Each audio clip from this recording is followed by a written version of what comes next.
the breaking news that's coming in on the Pune investigation, an investigation by Republic TV that is unfolding the truth.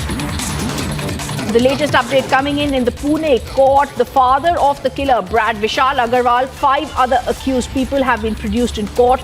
The special public prosecutor says IPC section 420 and sections of the Motor Vehicles Act have been added to the FIR. He's also adding in court the vehicle registration at the RTO is incomplete and the fees has been unpaid. Remember, viewers, on the very first day when we were beginning this case, we had stated that under the Motor Vehicles Act, it's not only section 77 on the basis of which Vishal Agarwal, the father, needs to be put into custody, but also the vehicle registration that was incomplete, the fees were unpaid. Today, as we're going to try and go across to all our reporters who've descended in Pune and are trying to track the story from each angle, I also want to tell you how we added focus to the father of the killer, Brad Vishal Agarwal, the statements he's made, the driver theory that is being given by the grandfather.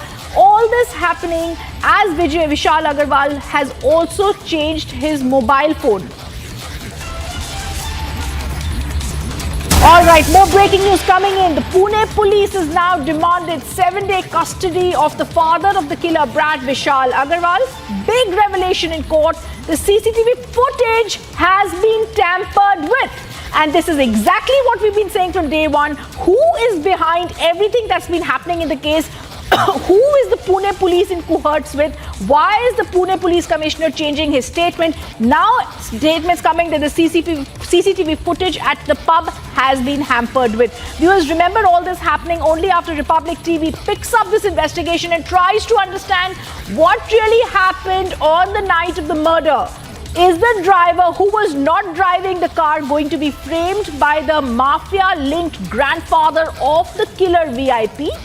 Is the father going to give out great details about the actual mobile phone he used? Because the only phone he's handed over to the police has been a simple phone, which is SIM card, which was taken on the 19th.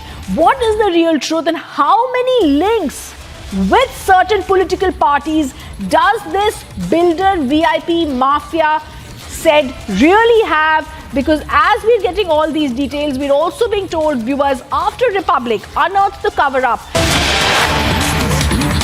All right, there's breaking news that's coming in as we are speaking. There's a fresh revelation in the courtroom. And now we're being told that there's also been a tampering with the register.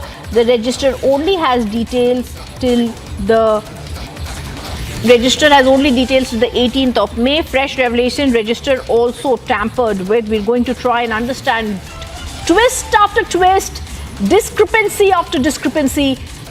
Evidence being tampered with after that is coming out. Now, the latest breaking news on our investigation in the Pune murder case is that the register only had the entry till the 18th of May. There needs to be an investigation regarding who all the college friends of the son of the accused were who were there in the bar. And we're also being told that there's a fresh revelation that the register also seems to have been tampered with. The CCTV footage has also been tampered with. Just before this, I did a breaking number 2 that revelations in the court also say that the CCTV footage has been tampered with as the Pune police demands 7 days custody of the father.